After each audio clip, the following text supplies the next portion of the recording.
Hello, welcome again to the lecture series on control systems engineering. Now let us review some mathematical fundamentals in this session. So let us define what we mean by a mathematical model. We'll identify appropriate laws of physics to represent a physical system in terms of a mathematical model. Solve a linear differential equation using Laplace transform technique. Define transfer function. Also, let us solve differential equation using MATLAB and Simulink.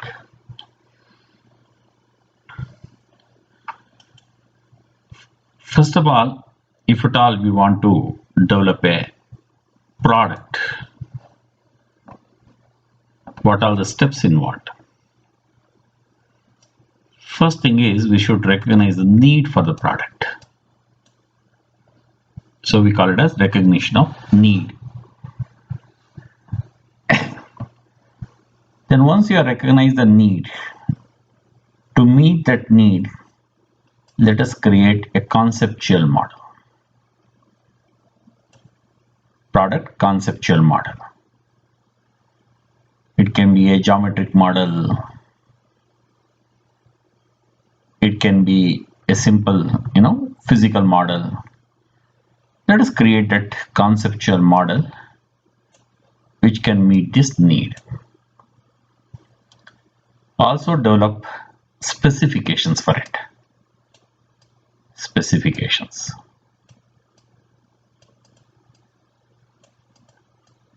Right?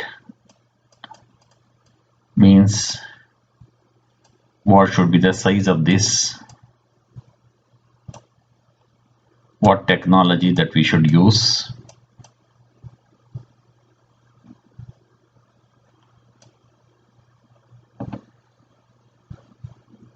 Then maybe how fast it should respond. You can call it as how fast it should perform, or you can say its performance, specification, its cost. All just such specifications let us write down and create a conceptual model. Once it is created, then you have to design this. Then prototype. Then you have to test whether it meets the specifications or not. Probably redesign, re-prototype, again test. So it's an iterative process. Iterative process. Now what do we do in design? How do we do design? Basically, if I split the steps in design, one is we have to synthesize. Synthesize a conceptual model and develop its mathematical model.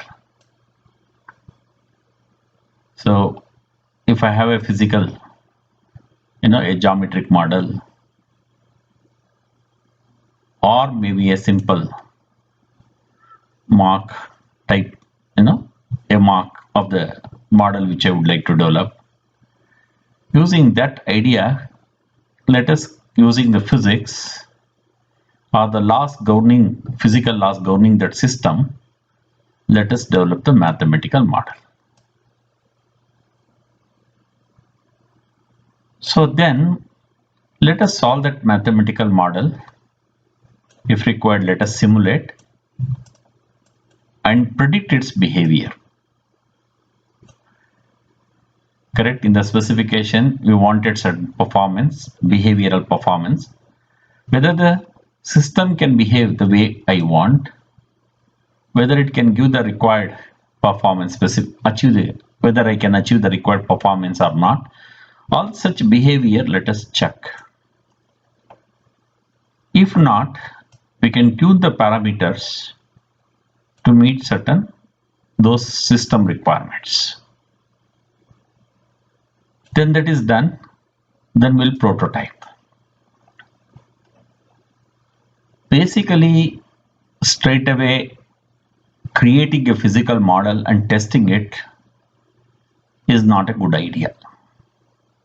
So the best way is whatever conceptual model we have created, either in the geometric form or a mock physical model, it is better to represent that model by an equivalent mathematical equation. That's mathematical model.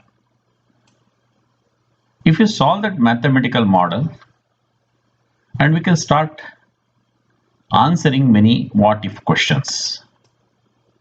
What if questions. And to get the answer or to obtain the answer for this, we can go on looking at what parameters to tune so that it will meet the performance specifications what we have specified in the beginning of the development of the model. Okay, performance.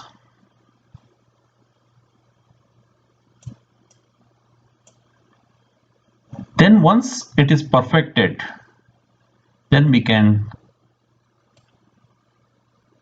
obtain its physical prototype and we can test. Probably if it is still not meeting our specification, we have to iterate again. So you might have to go back, relook at this, relook at the mathematical model, again solve that model. So like that iteratively you have to do it, and finally you have to perfect the design.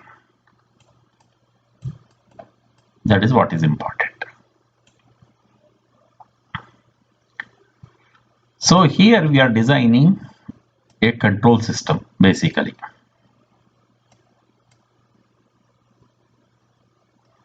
So already there is already a plant there. Okay, one is we have to study the plant behavior. And we try to improve the plant behavior to meet the required specification. And to this we need to add a controller to meet our required specifications or requirements like stability, relative stability and accuracy. When the system or the plant performs, the plant should be stable, it should respond to the user's requirement. Third thing is the output should be accurate enough. These are very important. This is what we need to do. That's why whenever we need to learn how to model a physical system, mathematically model a physical system.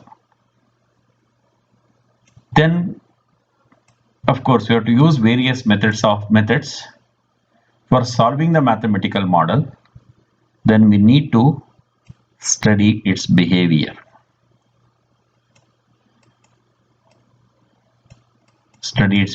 Particularly we should look for stability, relative stability and accuracy. Okay, so if at all the system is not meeting this requirement, we should look at what are the parameters we should tune so that the system meets these requirements. That is the idea here. So let us be clear about this. As I mentioned already, there is a controller, there is a plant, there is a feedback device, right? This plant we need to model and study its behavior.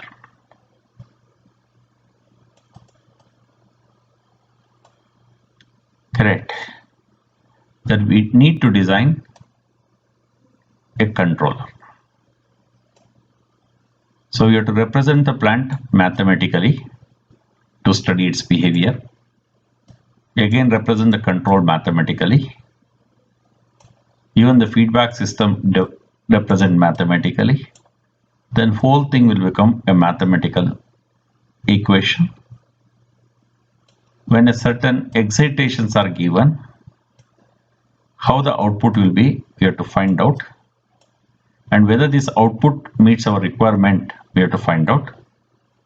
Particularly require from the output, we have to predict whether we have to see whether the system is stable or not, whether it is responding within the specified time, and second thing is whether the output is accurate enough. If not, you may have to tune various parameters in the controller to see that the complete system meets our requirement.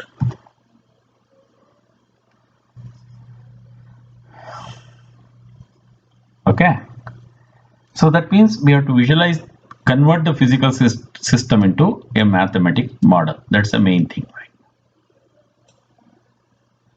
So analyze a system. To analyze system behavior, we need to have the mathematical equivalent of the physical system.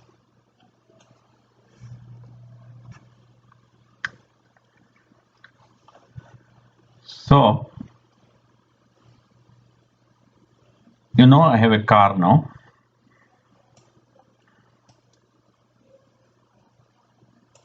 Okay. I have a brake system for this car.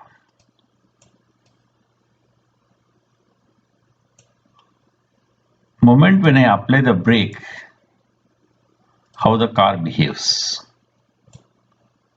Whether the car will be stable. The moment I apply maybe a panic brake, whether the car spins, whether it while steering, whether it oversteers, understeers, and make the car unstable. These things you have to check. If it is happening, we need to design appropriate controllers. Correct. In addition to tuning system parameters, so that the system remains stable.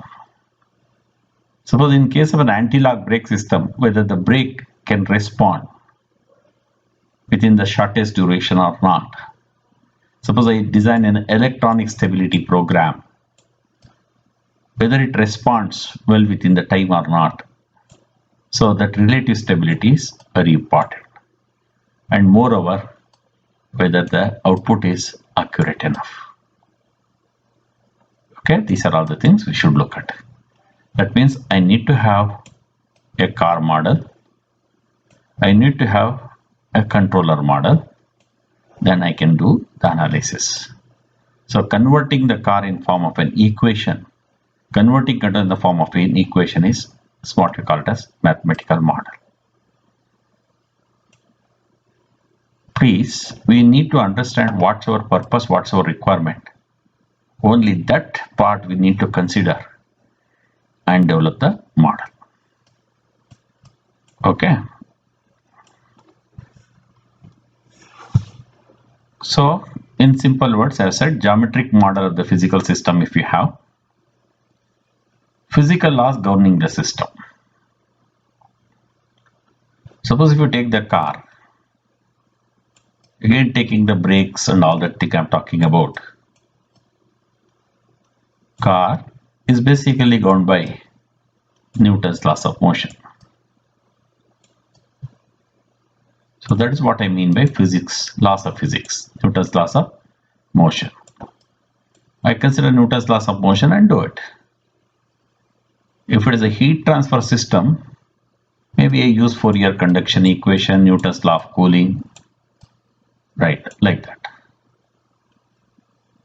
So if it is a hydraulic system, maybe I use conservation of mass, conservation of momentum, such equations I use. And convert that physical model into a mathematical model. So when you see the mathematical model, maybe a set of maybe an ordinary differential equation or set of ordinary differential equations. maybe a partial equation or a set of partial differential equations, set of algebraic or transcendental equations. Maybe it is an empirical model,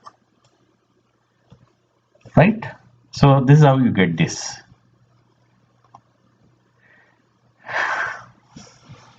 So let us understand, let us consider a simple ordinary differential equation. Many of the systems which we model will resemble an equation like this. Okay, it is, to be frank, it is the differential equation of the spring mass damper system. Here it's a linear differential equation. Y is the dependent variable. T is the independent variable. M, C, K are parameters. F of t is called forcing function. So remember, dependent variable is a function of independent variable, the parameters, and the forcing function. Okay. So now, what is the effect of independent variable on dependent variable? What is the effect of parameters on dependent variable? What is the effect of forcing function on dependent variable? So from the dependent variable, we can see this is what is our requirement. So this is the one which reflects the behavior or state of the system. Okay, so that's our idea. Then we can plot how the dependent variable changes or varies with respect to time for a given set of parameters for a given forcing function. We can graphically see that. From that, conclusions can be drawn.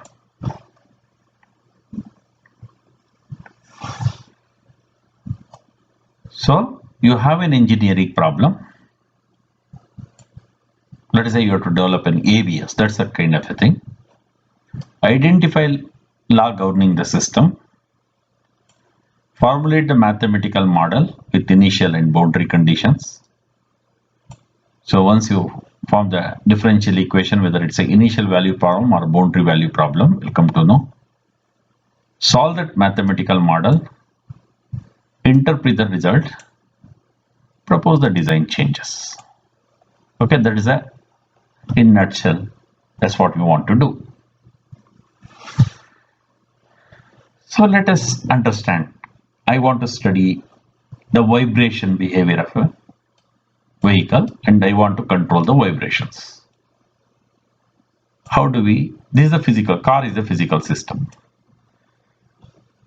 How I can represent a mathematical model? Like this. Correct? So I can make more complex model also. This is the vehicle sprung mass. These are the, let us say, suspensions. You can say it is front suspension, this is the rear suspension. Depends on how exactly I have modeled. Whether I have modeled crosswise or longitudinally like this. This is the center of gravity. So suppose if I give an excitation, this may bounce like this. Also, it may, pitch like this. These are the things like, so whether this pitch is okay for the occupant, whether the bounce is okay with the occupant.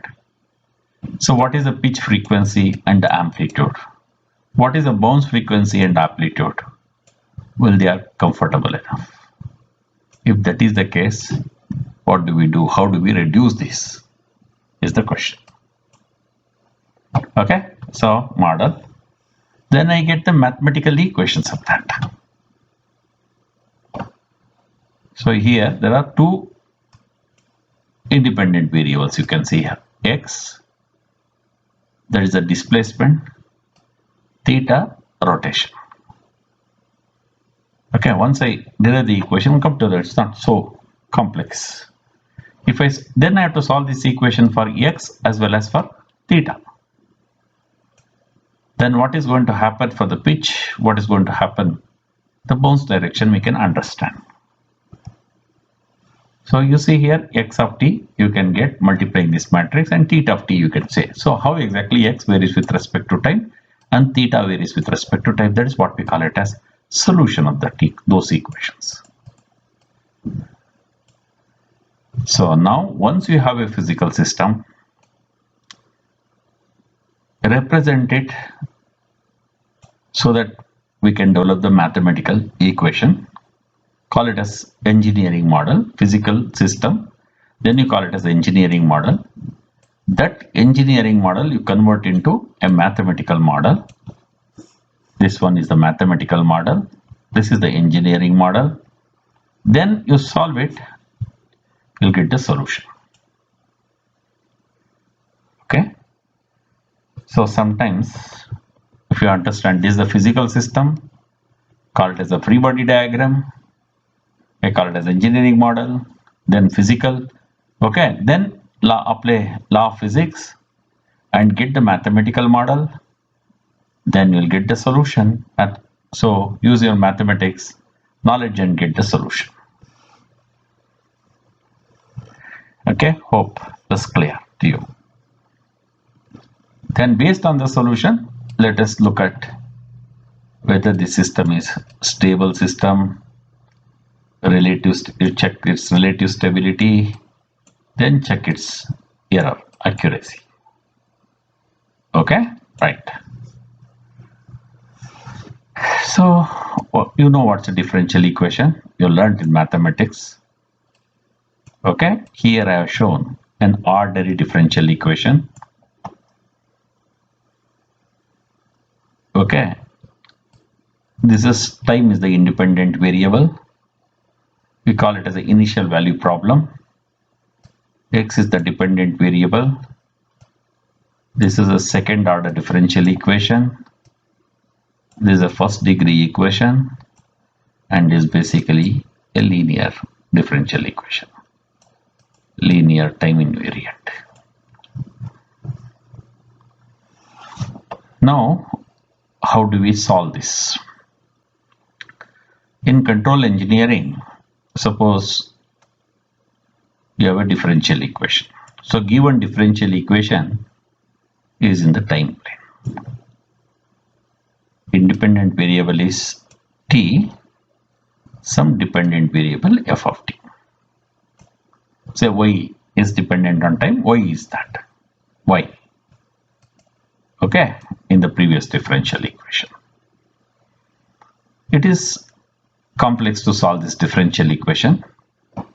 Let us transfer this differential equation to another plane.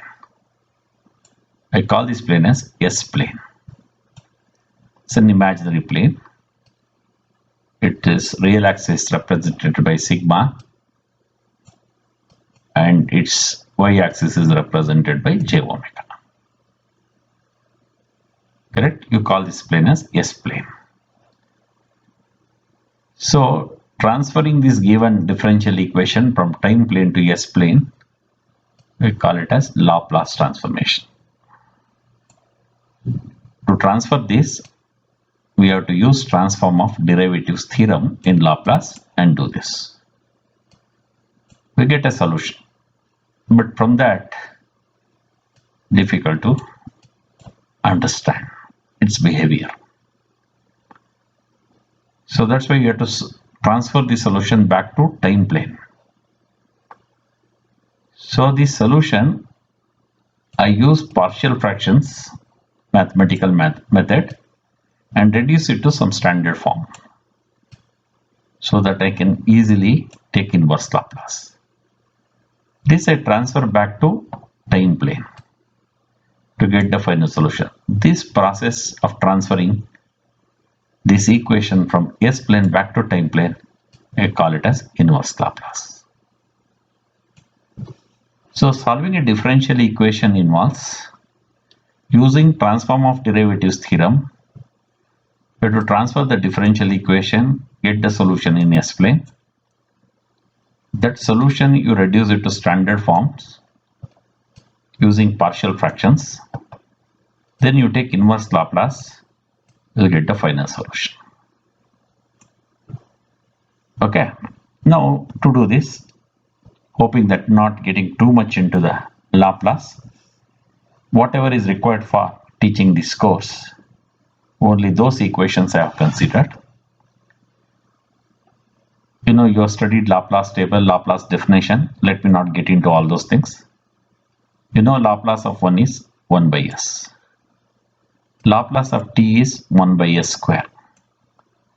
Laplace of t to the power of n is n factorial divided by s to the power of n plus 1. Laplace of e to the power of at is 1 by s minus a. Laplace of e to the power of minus at is 1 by s plus a. These are Laplace transforms. Inverse Laplace.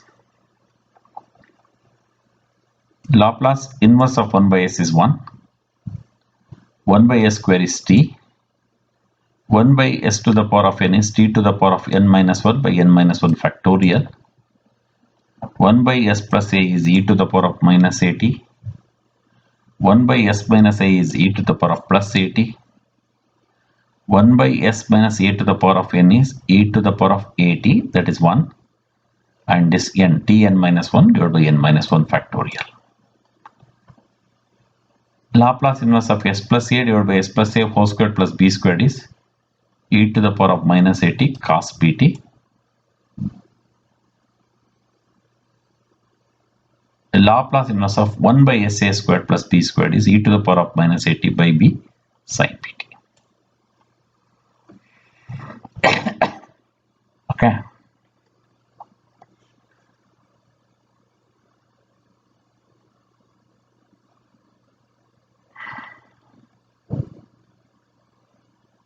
Maybe just let's have a look at it. Okay. Now let us solve, just revisit our partial fraction, review our partial fractions knowledge. Suppose you want to find Laplace inverse of 4s plus 5 divided by s minus 1 whole square s plus 2. Okay, so I cannot take Laplace inverse straight away because this is not in any of the standard forms. That's why I'll reduce it to standard form. So I'll use partial fractions. Okay, this partial fraction knowledge I'll use. 4s plus 5 divided by s minus 1 whole squared s plus 2 is a by s minus 1, b by s minus 1 whole square repeating factor, and c by s plus 2. Okay, now we have to find a, b and c. Okay, take LCM and finally open up. You will get this equation. Then let us compare coefficients of s square. Here we have a, here we have c, capital C. And this side a square coefficients are not there. That's why a plus c is equal to 0. So a equal to minus c. Next you compare coefficients of s. A, b minus 2c equal to 4 you get. Okay. From that already you know a. So you can get this equation. Similarly, compare constants. You will get this. Then if you solve, you will get a equal to 1 by 3, b equal to 3, and c equal to 1 minus 1 by 3. Go back. Now you substitute a value, b value, and c value. If you substitute, you will get like this. It is in the form 1 by s minus a, 1 by s minus a whole squared. So now we can take inverse Laplace. 1 by 3 e to the power of t, 3, this is t e t, minus 1 by 3 e to the power of minus 2t, e to the power of minus 2t. Okay, please correct this, right? Minus 1 by 3 e to the power of minus 2t. 1 by s plus a is e to the power of minus 8. 1 by s plus a is e to the power of minus 8. Okay, right. So now you have reviewed partial fractions. Now let us review transform of derivatives theorem. This theorem states like this. If f of t and its first n minus 1 derivatives be continuous, then Laplace of f n of t, nth order, is given by Sn f of n s minus s to the power of n minus 1 f of 0, s to the power of n minus 2 f dash of 0, minus s to the power of n minus 3 f double dash of 0, minus so on, like this. That is what we call it as transform of derivatives. Let us apply it to solve this differential equation. So I have a differential equation, d square y by dt square minus 2 dy by dt plus y equal to e to the power of t. With initial condition, y value when t is equal to 0 is 2, y dash of 0, dy by dt at t is equal to 0 is 1. These values are given. Let us get the solution. So I have to take Laplace. So Laplace of d square y by dt square minus 2 into Laplace of dy by dt, Laplace of y is equal to Laplace of e to the power of t.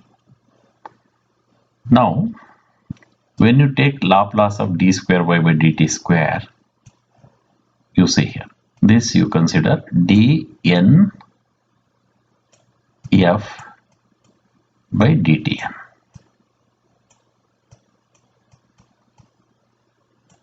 That means in this case, n value is equal to 2. In place of f, you have y. So now what is going to be? Laplace of this d square by dt square should become s square y of s minus s to the power of n minus 2 minus 1 is 1, s y of 0 minus 2 minus 2 is 0, s to the power of 0 is 1, y dash of 0.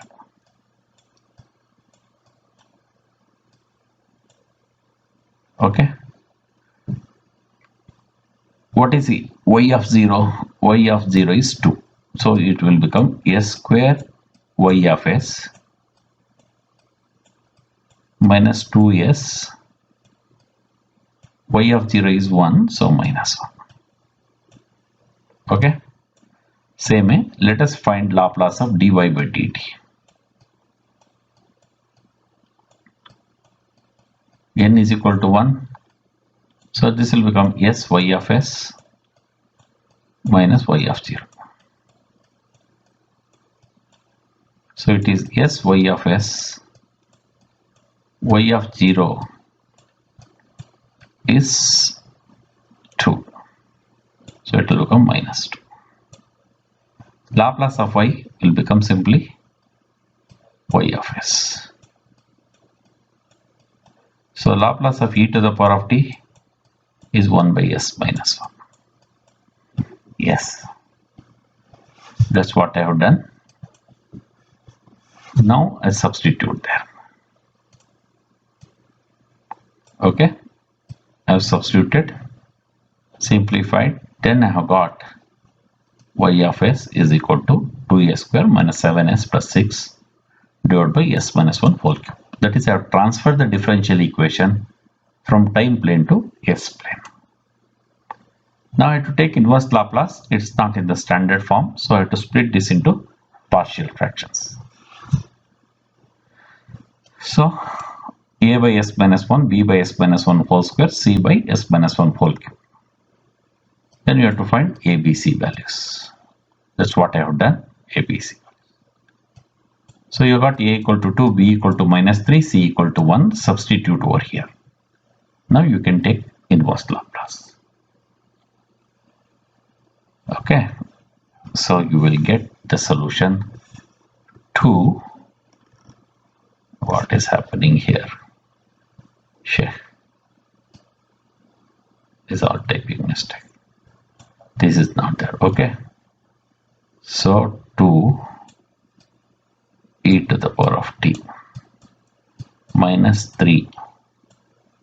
This will become t e to the power of t plus t square by 2 factorial is 2 et. This is the solution. Okay, so correct, 2 et minus 3t et t square by 2 factorial et. That is the solution. Now you can see here, this is the solution in time plane, this is the solution in s plane. Now you can definitely plot the variation of y with respect to time. Create a table, go on giving values for t and go on getting the values for y of t, say 1, 1.5, 2, whatever it is. Then you'll get the values for y. Then you can plot. Okay, don't know, the solution might come like this. Okay, that's how we can get the response. Then you can understand how exactly the dependent variable is varying with respect to independent variable. From this, looking at this graph, we can make, if you have the understanding of the physical system, we can make or draw conclusions. Right? Similarly, there is another theorem, transform of integrals. Laplace of integral f t dt is given by 1 by s f of s. Remember this again, an useful theorem. Okay, some of these mathematical fundamentals are necessary while modeling physical systems in control systems engineering, in linear time invariant systems. Now let us define transfer function. Simply, I want to find the relationship between output and input functions.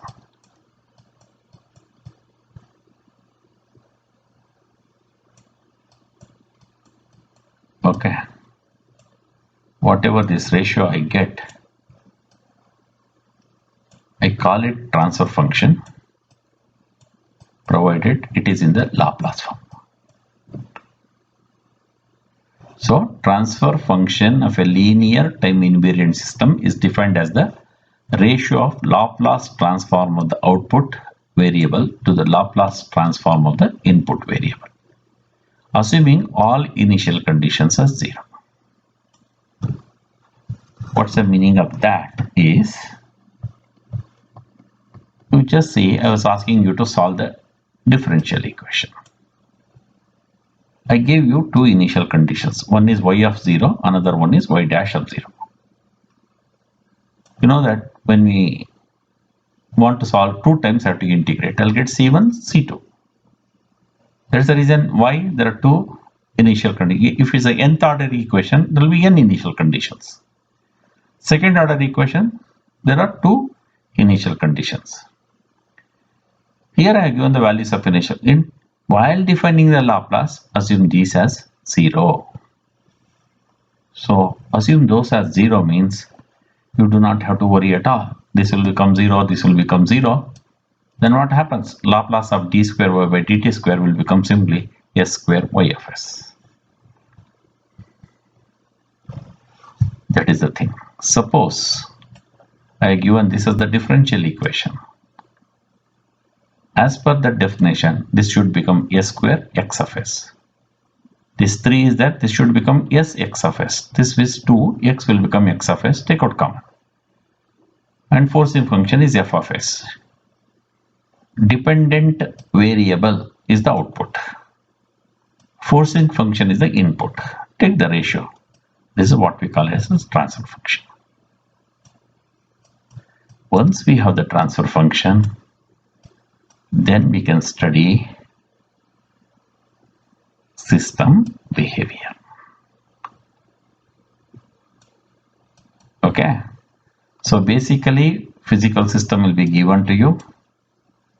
From the physical system, you should get the differential equation. Then, using this transfer function definition, reduce that to differential equation to transfer function form.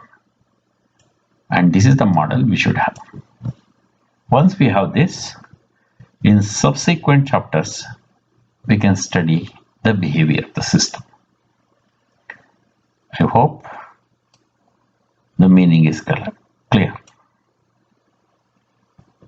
Okay. Using Laplace, nowadays MATLAB is a very, very useful tool. When you start working in industry, it is very difficult for you to go step by step like this. It is better to use MATLAB or equivalent mathematical tools to solve such equations. Suppose you have an equation like this.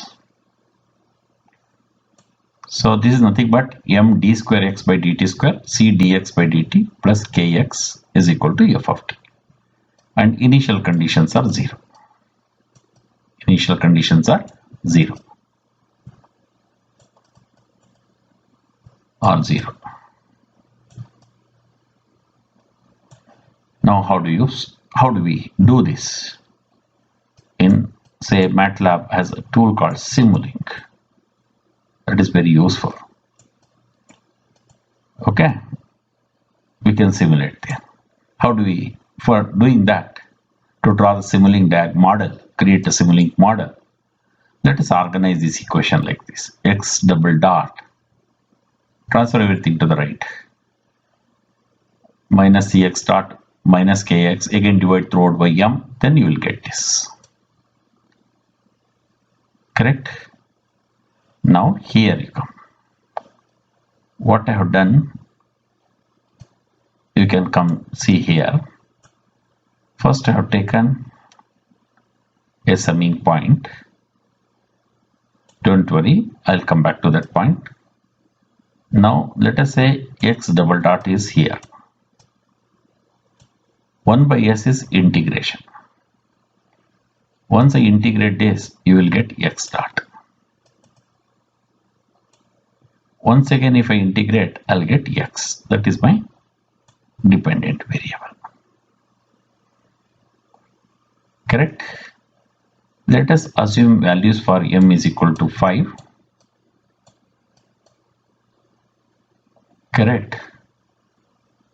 And value for c by m is 0.2 now. So c is 1. And let us say k value is 2. I'll give this arbitrarily, I've given some values. So here 1 by m means this will become 0.2 ft point to f of t. C by m, C is 1, m is 5. That is also 0.2. Correct. 4 by m, that is 0.4.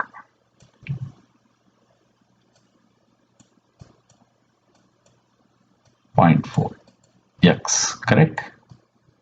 Okay, I'll tap this x. Correct, tap this x. Multiply with 0.4. Take it here. And it is minus. I'll put minus sign. Similarly, tap x dot. Multiply with 0.2. And give it. This is minus again. Then you have f of t. This is f of t. I call it as step. Later in the later topics, I'll explain you what is f step and all. F of t, just a function multiplied by 0.2 now, and it is positive given here. So this plus this is x double dot. Integrate, we'll get x dot. Integrate x. So I have fed back. So if you run this in Simulink, you will get a solution. You can get a graphical solution plot. Or you can give simply a transfer function like this, giving step as the input. You can get a graphical solution, yeah, as well as numerical mathematical solution using MATLAB. So now I'll show you how to draw this Simulink model or create Simulink model, run and get the solution, and how to solve this equation in MATLAB. Okay, right.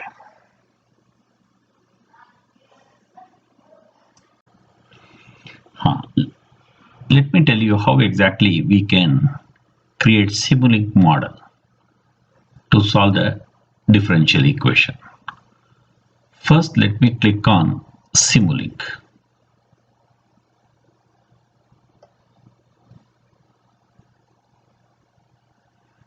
So then the Simulink start page will appear. Now you click on blank model.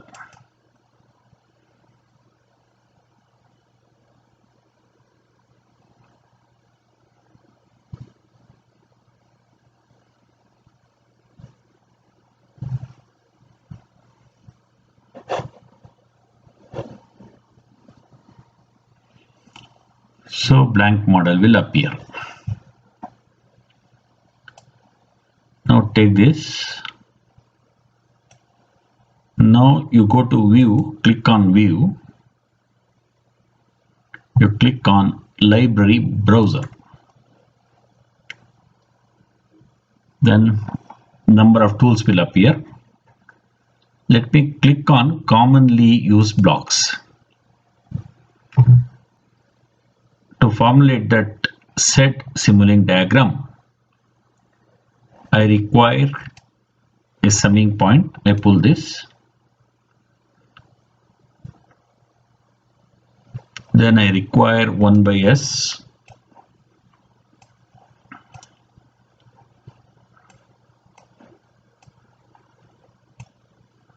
I need 2 of them. Right. Then I require gain box. I require 3 of them.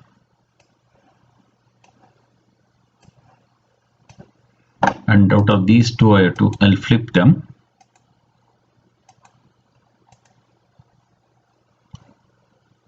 Flip. This also will flip.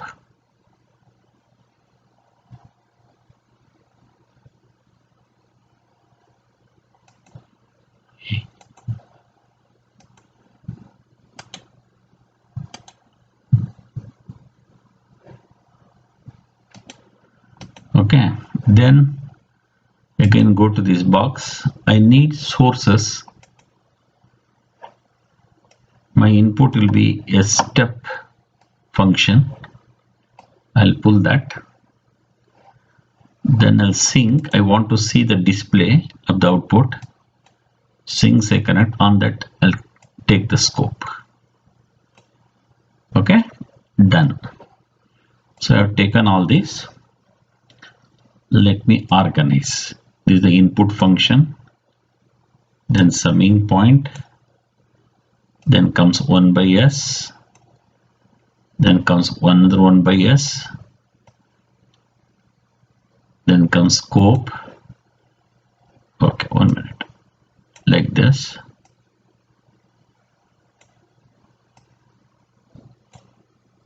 Then this gain I want here. Let's say we have one gain here.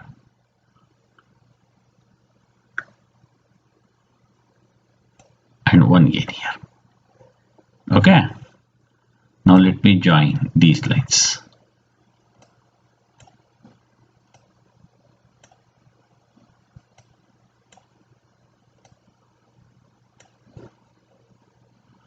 Okay. I want to connect to this one. Okay. I want to connect this also. Let me click on this. Out of that I want 1 plus and 2 minus, minus, minus. Say okay. Right. Then I connect this one here. Then I'll connect this one here. Sorry. Okay, done. Then I have to give unit step. Yeah, initial value 0, final value 1. Okay, step time. Okay, this is fine. Done. This value should be 0.2. I'm looking at 1 by m is 0.2. So I put 0.2. Okay, then this one C by m, that is also 0.2. I'll enter there 0.2. Okay, then K by m 0.4. Okay, done. Now I'll run this. So whatever I've seen in that slide, the same thing I have modeled here. See here, you run on this. Just click on this. It's running now. Okay. So I did not find any error now. You can click on this. Yeah, you get the output. This one I think you can smaller, make it small, zoom out. Right, we can adjust this anyway. Okay.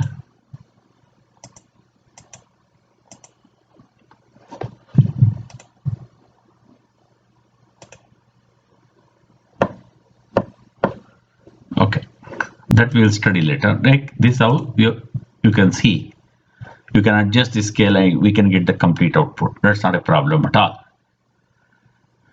Okay, that's how we can solve this equation. Now, how do we get on the MATLAB itself? So let me close here. Suppose I want to solve this in the MATLAB. What I do is, that equation you have seen, numerator value is equal to 0.2. I simply say num is 0.2.